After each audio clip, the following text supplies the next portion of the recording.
affaire menace de mort si tey loolu la moo ko taxoon mu ñëw tey si kanamu juge bi mu ñëwee si kanamu juge bi xam ngeen ni aussi loi bi dafa am lu mu wax code de procédure pénale en matière criminelle juge bi da lay xamal ni yow lii nan lay toppee su la ko xamalee ba pare mu ne nag am nga 24 heures pour waxtaan ak sa ay conseillers pour ñu ñëw assister leen pour ñëw teewee inculpation bi loolu moo taxoon tey président Ousmane Sonko ñëw bi mu ñëwee nag délai 24 heures puisque dafa coïncider ak vendredi loolu moo tax mbir mi ñu dàq ko ba altine incha allah kon altine incha allah su neexee yàlla dina delluwaat si kanamu juge bi pour ñu mën ko feeñal ak ñu xam juge bi ban décision lay jël. voilà li ñu koy toppee moom mooy affaire viol ak menace de mort. waaw actuellement mi ngi si loxo les autorités sécuritaires de ce pays là précisément à la gendarmerie.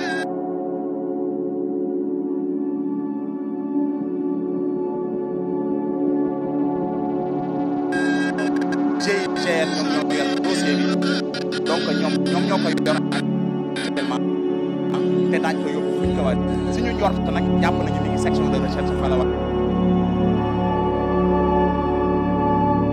a nekk ba lundi incha allah. maître Babacar Ndiaye avocat la.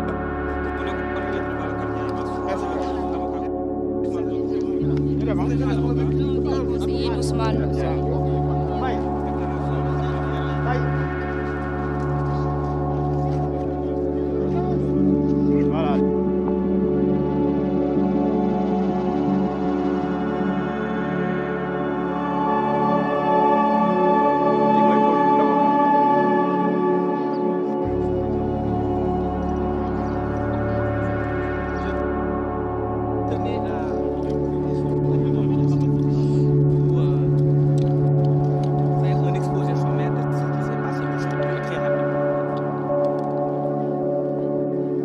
Nous avions eu l'information ce matin vers 6h30 que notre client, M. Ousmane Sonko, a été extrait de la section de recherche où il était gardé à vue, d'être conduit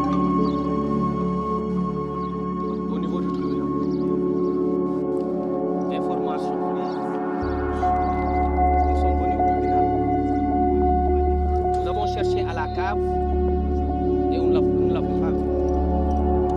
Nous sommes montés dans le bureau du doyen des juges qui nous a reçus vers 9 heures et qui nous a dit qu'il n'avait pas de Ousmane Sonko.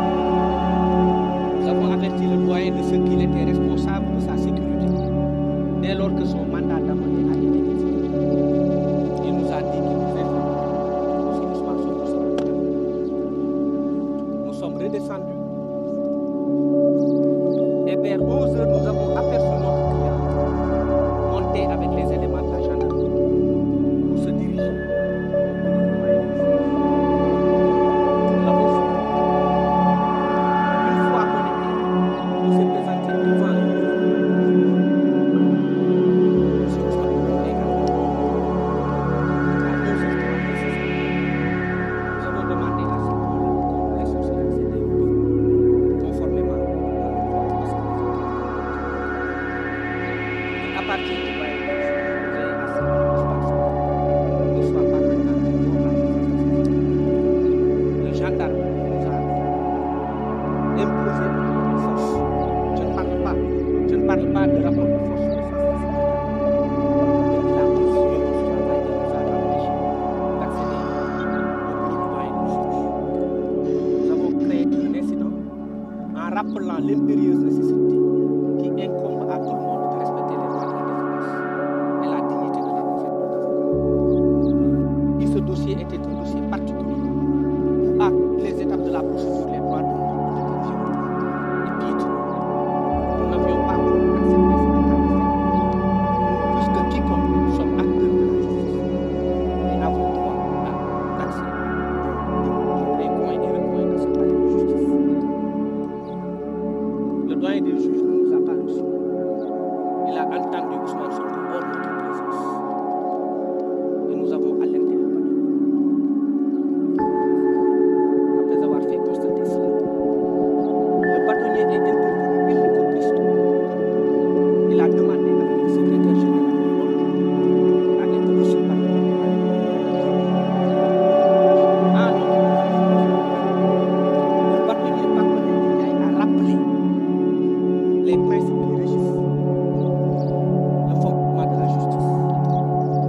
rappeler que l'avocat est au cœur du système judiciaire en tant qu'acteur. Il a rappelé qu'il était un impératif pour que ça soit préservé et respecté. Et que le bâtonnier, lui, Maître Pape Leyti Ndiaye, ne transigera jamais sur certaines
par le procureur général qui a transmis le courrier au garde des Sceaux, ministre de la Justice, pour la levée de l'immunité parlementaire sur le dossier d'appel à l'insurrection, qui est différent des deux premiers dossiers de viol, et pour lequel également c'est un autre dossier pour lequel il est actuellement en garde à vue. Donc c'est un troisième dossier qui a été ouvert pour le juge Ousmane Sonko. Et actuellement, les Sénégalais doivent savoir, et on les informe aussi, que le dossier de levée de l'immunité parlementaire a été annoncé pour la troisième affaire en vue de l'inculper et éventuellement de placer ce mari sur cette troisième affaire.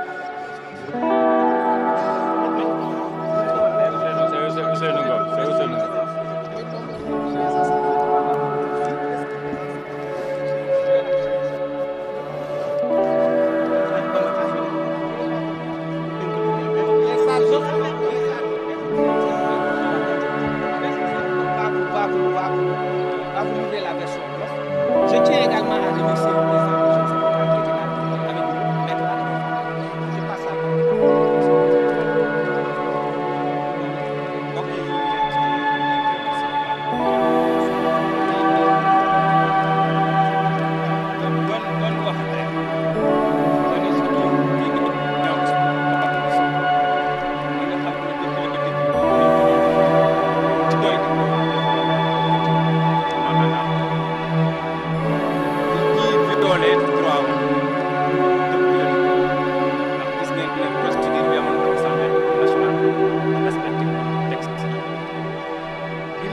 di wuyu tamit si convocation juge du 8e cabinet gis ngeen ne ni ko enlevé moo bi foor na xëy na mais dañuy wax rek exactement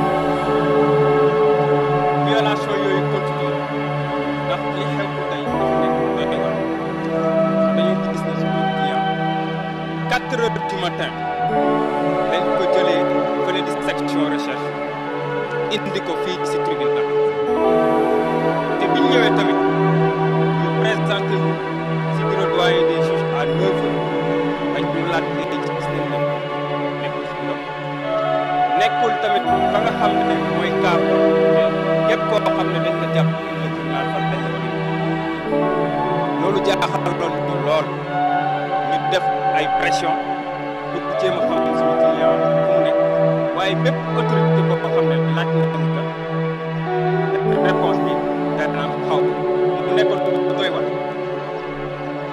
ba 11h ñu jékki-jékki gis suñu client génn si benn bureau bañ ko dencoon doon ko yóbbu aussi doyen des juges ànd ak moom dem ba ca buntu ba ñu tere ñi ñu dugg ñu taxaw ñun tamit ànd ak suñu te di leen déglu di leen seetaan mais bi ñu toogee 25 minutes gis ne suñu client di Ousmane Sonko mi ngi si biir bureau de doyen des juges fait en temps te avocat bi nekkuñu si wetam dina leen lii mënu continuer dafay dakk ndax nag dafa am lu leen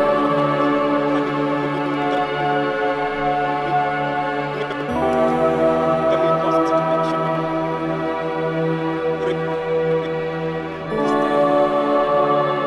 constitution boobu wax si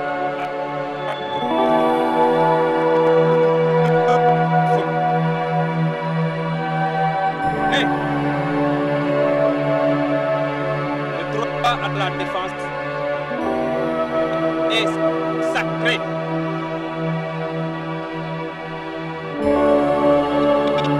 Il est absolu à toutes les étapes de la poursuite. maanaam di nga xam ne dañ ko téye lépp lii droit am dañ ko war a jox sëpp te droit yooyu li ci ëpp solo mooy ki koy leeral di avocat bi nekk si donc dañ def pression bu métti ba ñu dégluñ